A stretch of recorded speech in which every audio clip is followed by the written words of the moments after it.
श्री राम राम वंदन राम राम श्री राम राम भरताग्रज राम राम श्री राम राम रणकर कस राम राम श्री राम राम शरणं भव राम राम माता रामो मद पिता रामचंद्रः स्वामी रामो मत्सखा रामचंद्रः सर्वस्वं मे रामचंद्रो दयालुर्नान्यं जाने नैव जाने न जाने अञ्जनानन्दनं वीरं जानकी शोकनाशनं कपीशमक्षहन्तारं वन्दे लङ्काभयङ्करम् भक्ति भक्त भगवंत गुरु चतुर्नाम वपुये इनके पद बंदन किए नाशत विघ्न अनेक।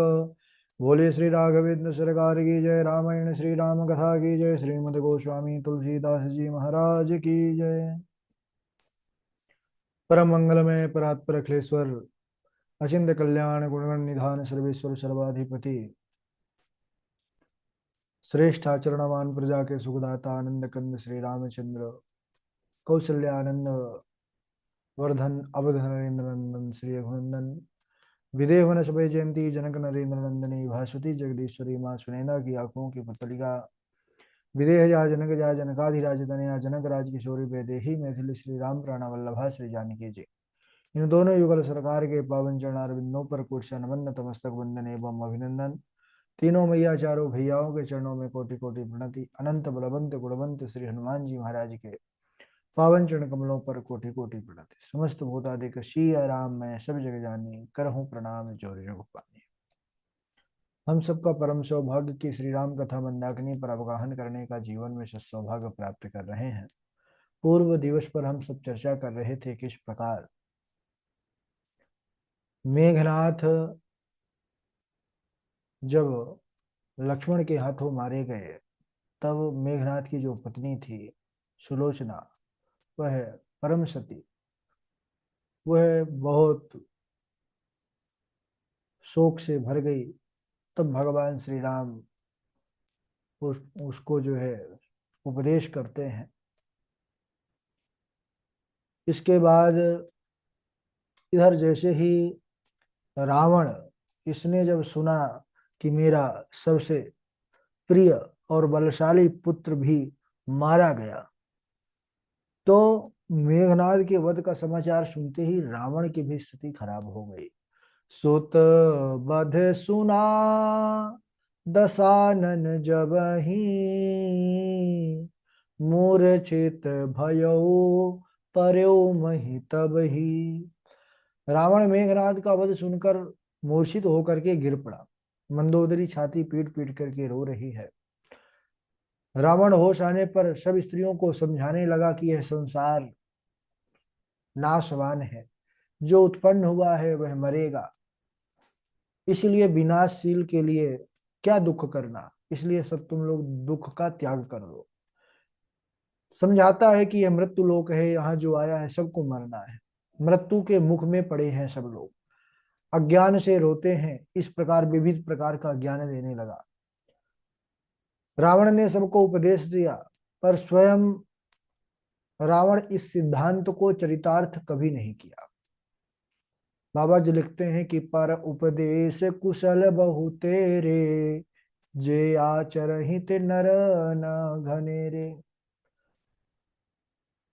उपदेश देने पर तो सभी कुशल होते हैं, लेकिन आचरण पर लाने वाले बहुत कम लोग होते हैं। सुबह होते ही रावण वायु वेग वाला रथ सजा करके चल दिया। जब रावण युद्ध के लिए निकलता है तो अनेक प्रकार के अपशगुन होते हैं, लेकिन वह अपशगुनों को देखता भी नहीं है। दोनों ओर से भयानक आक्रमण होता है। अच्छा, रावण को एक विशाल रथ पर देख करके विभीषण जी बड़े अधीर हो गए, चिंतित हो गए। क्यों? क्योंकि श्री राम जी महाराज बिना रथ के हैं, रावण के पास एक विशेष रथ है। तो रावण रथी बिरथ रघुवीरा, देखी विभीषण भयउ अधीरा। अधिक प्रीत मन भा संदेहा, बंदी चरण कहा सहित सनेहा। नाथ नरथ नहीं तन पद त्राता, के विधि जितब वीर बलवाना। विभीषण जी कहते हैं कि प्रभु, आपके पास न रथ है, न तन की रक्षा करने वाला विशेष कोई कवच है, तो फिर आप रावण से किस प्रकार जीत पाएंगे। श्री राम जी ने कहा कि हे सखे सुनो, विजय जिससे होती है वह रथ दूसरा ही है। बोले क्या है। कहने लगे शौर्य और धैर्य उस रथ के पहिए हैं, सत्य और शील सदाचार उसकी मजबूत ध्वजा और पताका है, बल विवेक दम और परोपकार यह चार उसके घोड़े हैं, ब्राह्मण और गुरु का जो है आशीर्वाद, उनका पूजन, ये अभेद कवच है, और ये रथ का नाम है धर्म। ऐसा धर्ममय रथ जिसके पास है, उसको जीतने वाला कहीं शत्रु आज तक उत्पन्न ही नहीं हुआ कि इस धर्ममय रथ पर जो सवार है, रथी है, उससे कोई जीत पाए। विभीषण द्वारा सूचना पाकर जो रावण एक विशेष यज्ञ कर रहा था, तो हनुमान अंगद आदि को भेज करके उसका प्रभु ने यज्ञ विध्वंस करा दिया। जब यज्ञ नष्ट हुआ तो रावण समझ गया कि अब मेरा सर्वनाश निश्चित है। अब युद्ध भूमि पर वह घनघोर मेघों के समान गर्जना करते हुए रावण आता है। उसके 10 मुख हैं और बड़ा ही तेजस्वी उसका रूप है। अनेक प्रकार के जो है अस्त्र शस्त्र उसके हाथों पर है। रावण बड़ा भीषण जो है दहाड़ कर रहा है, चित्कार कर रहा है। उसके बोलने से, चिल्लाने से पृथ्वी कांप उठी। वह राम जी के सम्मुख आकर के चिल्ला करके कहने लगा कि हे राम, तुम क्षत्रिय होकर के भी वनवासी बंदरों की सेना लेकर के मेरे सामने खड़े हो, आज मैं तुम्हारे प्राणों को ले लूंगा। श्री राम जी धनुष उठा करके कहते हैं बड़े मधुर स्वर में कि रावण, अहंकार और अधर्म का विनाश निश्चित है। आज तेरे पापों का प्रायश्चित इसी रणभूमि पर होगा। सज्जनों, युद्ध आरंभ होते ही रावण ने अपनी मायावी शक्तियों से असंख्य राक्षसों को उत्पन्न करने लगा, परंतु श्री रामचंद्र वह अग्नि बाण छोड़ करके उन सभी को भस्म कर डाले। तब रावण क्रोधित होकर के नाग पाश छोड़ता है, जिससे सहस्त्रों सर्प बिजली बनकर के प्रभु को पकड़ने लगे, जगड़ने लगे। प्रभु ने गरुणास्त्र का प्रयोग किया है, तो पक्षीराज गरुड़ ने जैसे ही अपने स्वरूप में आए, वैसे ही सांपों का संहार हो गया। रावण के रथ के जो घोड़े हैं वह नील मेघ के समान श्यामल हैं, काले काले हैं, और सारथी का नाम है धूम्राक्ष, ये राक्षस है। और श्री राम जी का जो रथ का संचालन कर रहे हैं वह इंद्र के सारथी, जिनका नाम है मातली। दोनों के बीच बड़ा भीषण संग्राम हुआ। रावण मायावी युद्ध करना प्रारंभ कर दिया। वह कभी 10 मुखों वाला हो जाता, कभी सहस्त्र भुजाओं वाला हो जाता, कभी पर्वताकार हो जाता, कभी सूक्ष्म रूप हो जाता। श्री राम जी तो मायापति हैं, उनके सामने किसकी माया चल सकती है। वह सभी माया को काट देते हैं। जब रावण ने तमो में अस्त्र छोड़ करके संपूर्ण पृथ्वी पर अंधकार कर दिया महाराज, दिन रहते ही उसने अंधेरा कर दिया, तब श्री राम ने सूर्यास्त्र के तो प्रयोग करके पुनः पूरे पृथ्वी को जो है प्रकाशित कर दिया। प्रभु श्री राम जी अपने दिव्य बाणों से रावण की एक एक भुजा को काटते हैं, सिर को काटते हैं, लेकिन अगले ही क्षण वह भुजा और सिर पुनः नए उत्पन्न हो जाते हैं। यहाँ पर माता जानकी युद्ध का जब समाचार सुनती हैं तो वह दुखी हो जाती हैं सुन करके कि एक बाण मारने पर भी रावण का जो है नया सिर आ जाता है। तब माता त्रिजटा समझाती हैं कि पुत्री, तुम दुखी मत हो। श्री राम जी का बाण रावण के हृदय में लगते ही वह मृत्यु को प्राप्त हो जाएगा। माता ने कहा तो फिर अभी मार क्यों नहीं रहे प्रभु, देरी क्यों कर रहे हैं। तो त्रिजटा ने कहा कि हे सीते, उसके हृदय पर बाण इसलिए प्रभु नहीं मारते हैं क्योंकि उसके हृदय में जानकी तुम बसते हो। और प्रभु श्री राम जी यही सोच करके रह जाते हैं कि एही के हृदय बस जानकी, जानकी उर मम बास है। मम उदर भुवन अनेक लागत, बान सब कर नाश है। सुनी बचन हरस विषाद मन अति, देखी पुनि त्रिजटा कहा। अब मारी रिपु यही विधि सुनहि, सुंदर तजहि संशय महा। इसके हृदय में जानकी जी का निवास है, जानकी के हृदय पर मेरा निवास है, और मेरे उदर में अनेकों भुवन अनेकों ब्रह्मांड समाहित है। अतः रावण के हृदय में बाण लगते ही सब भुवनों का भी नाश हो जाएगा।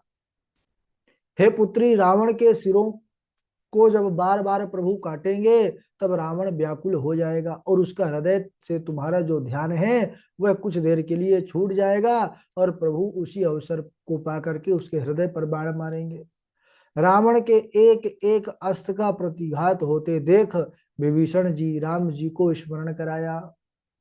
बतलाते हैं कि प्रभु ये ऐसे नहीं मरने वाला। नाभि कुंड पीयूष बस आके, नाथ जीवत रावण बलता के। सुनत विभीषण बचन कृपाला, हर्षि गहे कर बान कराला। प्रभो, रावण की नाभि में अमृत का कुंड है, उसके हृदय को भेदो। विभीषण के वचन सुनते ही प्रभु श्री रामचंद्र जी ने प्रसन्न होकर हाथ में विकराल बाण लिए। उसी समय नाना प्रकार के अपशगुन होने लगे। गधे सियार रोने लगे, दसों दिशाओं में दाह उत्पन्न हो गया। मंदोदरी का हृदय कांपने लगा, मूर्तियों के आंखों से अश्रु प्रवाह होने लगा, पृथ्वी ढोलने लगी, बादल भी रक्त धूल की वर्षा करने लगे। इतने अधिक अमंगल हुआ है कि उसको कहा नहीं जा सकता। यह उत्पात देखकर आकाश से देवता व्याकुल होकर के जय जयकार करके पुकार रहे हैं, प्रभु रक्षा करो रक्षा करो। देवताओं को भयभीत जानकर के प्रभु श्री रामचंद्र जी ने धनुष पर बाण संधान किया है। खेची सरासन श्रावण लगी, छाड़े सर 31, रघुनायक सायक चले, मानहु काल फनीस। तो रामचंद्र जी ने 31 बाण जो है अपने धनुष से चलाए हैं। वे श्री रामचंद्र जी के बाण ऐसे चलो मानो जो है काल सर्प ही रावण को डसने के लिए चल दियो। उसी क्षण आकाश में जो है देवताओं ने जय जयकार किया। रामाय राम भद्राय, रामचंद्राय वेधसे, रघुनाथाय नाथाय सीताय पतये नमः। 31 बाण छोड़े, जिनमें से एक बाण जो है नाभि कुंड के जो अमृत है उसका शोषण किया। 10 बाण 10 सिरों को नष्ट किया, और 20 बाण जो थे भुजाओं को काटा। और जो है इस प्रकार वह 31 बाण जो है रावण का जो है संहार करके पुनः भगवान के तरकश पर आ गए। रावण जो है पृथ्वी पर धड़ाम से गिरता है, और गिरते उसके प्राण पखेरु उड़ गए। श्री रामचंद्र जी ने उसको अपना ही भक्त जान करके मोक्ष दिया है। उपदेश दिया अंतिम में कि हे लंकेश, तेरा बल और विद्या अद्वितीय था, किंतु धर्म से विमुख होने के कारण तू नष्ट हुआ। तब रावण ने अपने अंतिम श्वास में राम यह उच्चारण करके अपने शरीर प्राणों को छोड़ा। राम नाम के उच्चारण से ही उसको राम नाम के जो है कृपा प्राप्त हुई। अब इधर मंदोदरी के आगे भुज और सिर रखकर जो बाण था वह प्रभु के तुणीर पर वापिस आ गया। अब देवता लोग जय जयकार करने लगे, पुष्पों की वर्षा करने लगे, धुंध भी है, ढोल नगाड़े है, वह बजाने लगे। मंदोदरी बड़ा शोक से भर जाती है, पति का सिर देखते ही विकल होकर के मूर्छित होकर के पृथ्वी पर गिर पड़ी, चिल्लाने लगी। उसके केस खुल गए, देह की सुधन आ रही, अनेक प्रकार से वह छाती पीटती है, रुदन कर रही है। प्रलाप कर रही है। कहती है कि हे नाथ, तुम्हारे बल से नित्य पृथ्वी हिलती थी, चंद्र और सूर्य तेजहीन हो जाते थे आपके तेज के सामने, शेष कमठ भोज नहीं सह पाते थे आपका। आज वही सिर धूल से भरा हुआ है, पृथ्वी पर पड़ा हुआ है। अरे वरुण, कुबेर, इंद्र और वायु युद्ध में कोई आपके सामने टिक नहीं सकता था।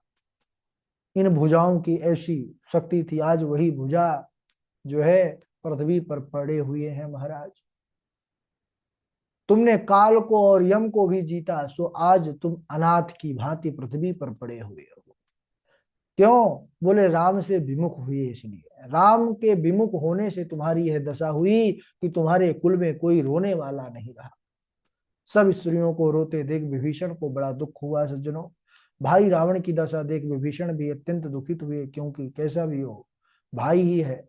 भाई रावण की दशा देख करके वह भी रुदन करने लगे। राम जी की आज्ञा से लक्ष्मण जी ने जाकर उनको समझाया है, और समझाने पर उनका जो मोह है वह दूर हुआ। और उसके बाद प्रभु ने कृपा दृष्टि से विभीषण को देख करके कहा कि सब शोक छोड़ करके प्रभु की आज्ञा मानकर देश और काल का मन में विचार करके विधिवत रावण की क्रिया करो, जो उसका एक विधान है। मंदोदरी आदि रानियां उसे तिलांजलि देकर राम जी के गुण ग्रामों का मन में वर्णन करते अपने अपने घर को चली गए। इसके बाद सज्जनों भगवान विभीषण को लंका का राज्य प्रदान करते हैं। वह बड़ा सुंदर वर्णन है, उसको अगले दिवस आज यहीं तक। बोलिए राघवेंद्र सरकार की जय। चौपाई सुना दीजिए।